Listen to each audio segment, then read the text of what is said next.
So, I'm also Carlile, and I sing really loud for mice and men. Take that hurt and that anger and that feeling of, and I'll be honest, that feeling of wanting to take their head and just over and over and over, and that's like violent things go through your head, and that's fine. That's why I have a band. That's why you see me on stage, and for 35 minutes I'm the most pissed off person in the world. I'm the kindest, I'm the most gentle person you'll ever meet in your life. But I have that aggression, I have that anger, and I let it out from all those things that have happened to me through music, and I encourage you guys to let it out in some way positively, which I do through music. You can let it out through art. You can make messed up paintings, you can make dark paintings, you can make sad paintings, or do physical things, go work out, go run, go do baseball, do football, or one of my things, and I shared this with my mother as well, is making myself happy sometimes takes making other people happy. And I'm happy as I make other people happy. Go volunteer at an old person's home. Go talk to them. Go buy them a book and a lunch and volunteer and hang out with them for a day. I guarantee that'll make your entire day. It'll take 4 hours out of your day. I used to have a pet puppy, Mildred, and we would talk all the time, and I met her, and she gave me baseball movies, and go feed the homeless. Do that obviously with an adult or through a foundation, but there's so many different things that you can do to help other people that next time you get bullied, you can look at them and you can laugh at them in your head and say, you're doing this to me, well guess what I did this week? And there's nothing that you can do that can touch that. There's nothing that you can do that can change me, and be your own person, because no one can ever take that away from you. No one's ever going to be you. And I encourage you to reach out to me, reach out to the band, and if you feel like you're being bullied, or if things are tough, because I know what it's like. I've helped people before. I have actually someone here today. Her name is Rachel. She's dealt with that a lot. I've helped her a lot through her freshman year. It's helped me in high school. It gets better. That's the best thing I can tell you, is it gets better. Remember that. An eye for an eye. So keep your chin up and do you, and everything will fall into place, I promise. March 29th at about 8:30 in the morning, a member of our Mice and Men family passed away from cancer. And her name was Caitlin Norman. One of her last things on her bucket list was to meet the band of Mice and Men and to come see a show. And unfortunately, she couldn't make it out to one, so the band, I got a box of stuff together for her, t-shirts and photos, and laminates, wristbands. I even wrote her a letter.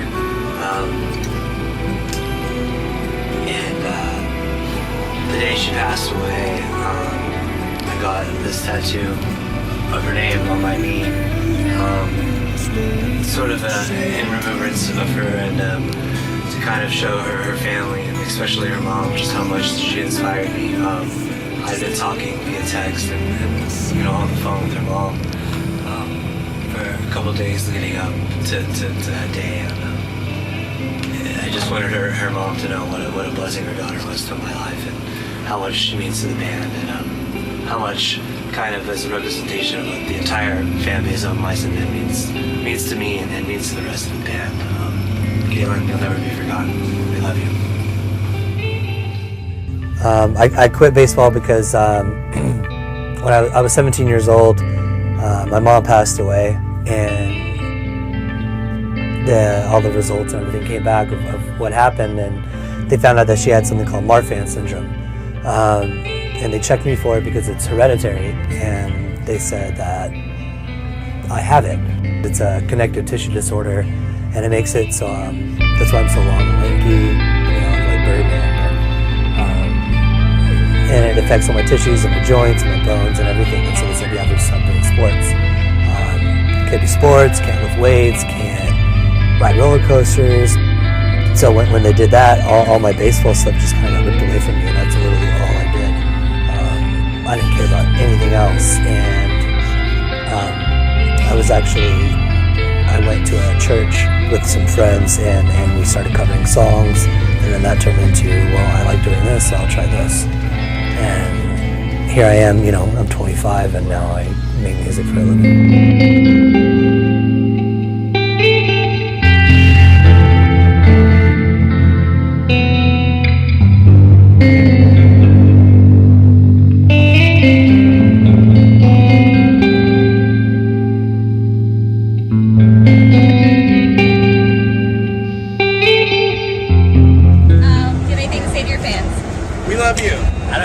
watching this. You know I love We're you. goofballs. I didn't have to say anything. You know we love you, and Thank you for taking the time to watch us. You're the best.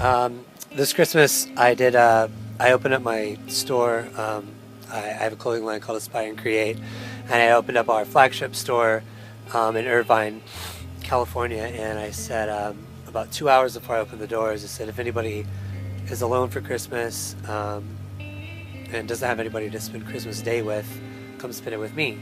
And the night before, I got a bunch of gifts ready, and I bought a bunch of board games and snacks, and I set everything up. And had Christmas basically with,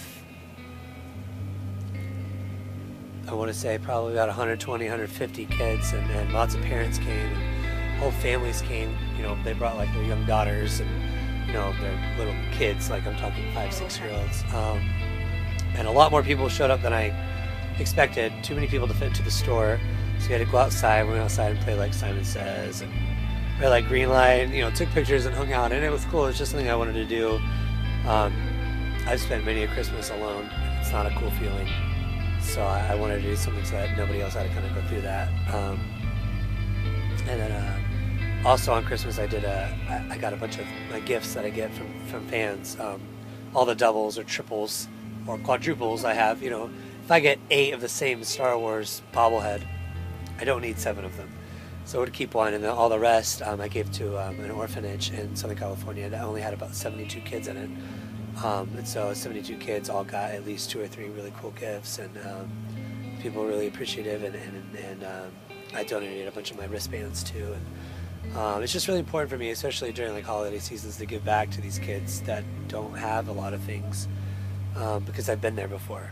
You know, I've lived in an orphanage for a period of time. I've gone through not having money. I've gone through not having anyone to spend the holidays with. And it's something that I don't want anybody that listens to our music or anybody that I can actually help to have to go through. So it sounds like you have a lot of reasons to give back. Yeah. So are there any other causes or charities that you yourself or the whole band is working with?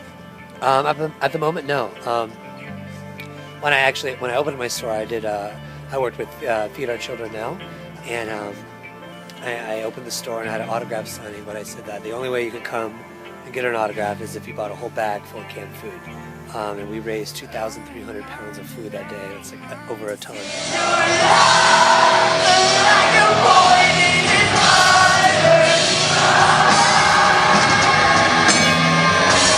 Received any strange gifts from any fans? Yeah, every day. I get lots of stuff every day. I get lots of great stuff. I get awesome letters and notes. People say it all the time that they actually care and pay attention, but I literally read every letter, and nothing brings me more joy than reading those. That's your favorite gift you get? It's my favorite. No more Star Wars stuff. I have so much. I don't know what to do with it. I think I'm gonna give it all to like an orphanage, though. I think that would be really cool. When do you find that you're completely satisfied with your work? Never. I will never be completely satisfied with my work. I believe in living in a constant state of progression. If you're not moving forward, then where are you going? That's my thing, and I don't want to say I'm not ever happy with what I have, because I'm more than grateful for everything I have. But I want more. I want more, and I want to be the best. I want to work harder and harder and harder. And if I get to the top, I want to go for the stars. If I get to the stars, I want to go to heaven. If I get to heaven, I want to go, you know what I mean? I want to constantly be moving up and up and up, and being proactive with my career and my life, because if I'm not going to, no one else is going to do it for me. I also have a mom tattoo. My mom passed when I was young. I was 17, and so I got this for her. It's an actual heart. Yeah. Your tattoos when you got your surgery, huh? Yeah, they did. They actually spent like an extra 30 minutes while I was in there to make sure it got lined up, and he lined it up well. And then my heart was on ice. Like on one of the photos, I want to get a tattoo of like a heart on ice and say something with it. I think that'd be cool, because I was dead, but now I'm not. I want you to do one thing. I want you to go home tonight. I don't care if you're up on the balcony, even these people backstage, all of you guys in the front, I want you to do one thing. I want you to go to google.com and I want you to search lyrics to the Amisa Men song called The Great Hindowski. Every single word, every single chorus, verse, note, line was written for each and every single one of you. There's one reason we are on the stage, and it's to spread that exact message to each and every single one of you. And I'm not going to talk about it on this stage. I want you to look it up yourselves, because if you're down, if you've been bullied, hurt, cheated, lied. About meeting a homeless guy and preaching to him about the Lord, not necessarily preaching to him about religion or Christianity or any of that bullcrap that people try to shove down your throat. I was talking to him about love. And there's a line in the song where I'm like, read this book, you were meant to live. All the words, they mean so much to me, but pay attention to what's written in red. And what's written in the red in most Bibles is what Jesus was talking about. And so it's just me telling this homeless guy about love, and that, you know, there's so much more out there, and to not lose hope. And like, things suck, dude. I know. I've been in his shoes. You know, I would play my acoustic guitar on the beach for money, for tips. You know, when I didn't have a house and things like that. And so yeah, I mean, it impacted me so much to write a song about it. And from that to, we were in Chicago one night, and I started talking to this homeless guy for a long time, and I ended up giving him $100, and we went and ate McDonald's together. Then he went on and did whatever, you know, who knows what he did with it. But I feel like there's someone really in need of that. You know, they need it more than I do. So. How'd you break it out? Of course. Just in a mosh pit. This guy was hitting little girls, so I thought it would be cool to be the big tough hero. And yeah. Hit him like this, and my arm just broke across his face. Real quick, I'm gonna just say this now because I can. We get letters a lot. Lots of bands get letters, lots of bands get notes. I'm gonna be brutally honest, most bands don't read those notes. Most bands don't read those letters. I keep and read every single thing. I just want you to know that reading about your struggles, reading about your hurt, your pain, your joy, your love, your compassion for the band, anything that has to do with anything in the letters that you write, makes my day, my week, my month. The only reason we are on this stage is because of each and every single one of you, and more bands need to realize that, and Amisa Men does. Thank you so much. We're going to play a whole song right now, and it's dedicated to one girl. I know her today, the VIP. Her name is Brenna. B-R-E-N-N-A. Where are you? Are you there? Hi.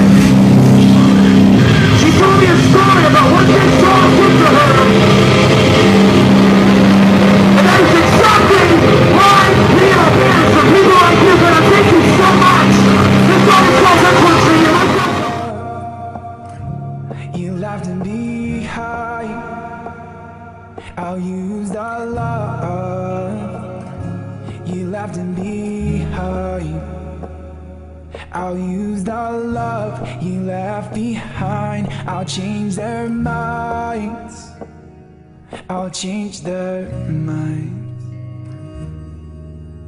I hope you smile when you look down on me. I hope you smile.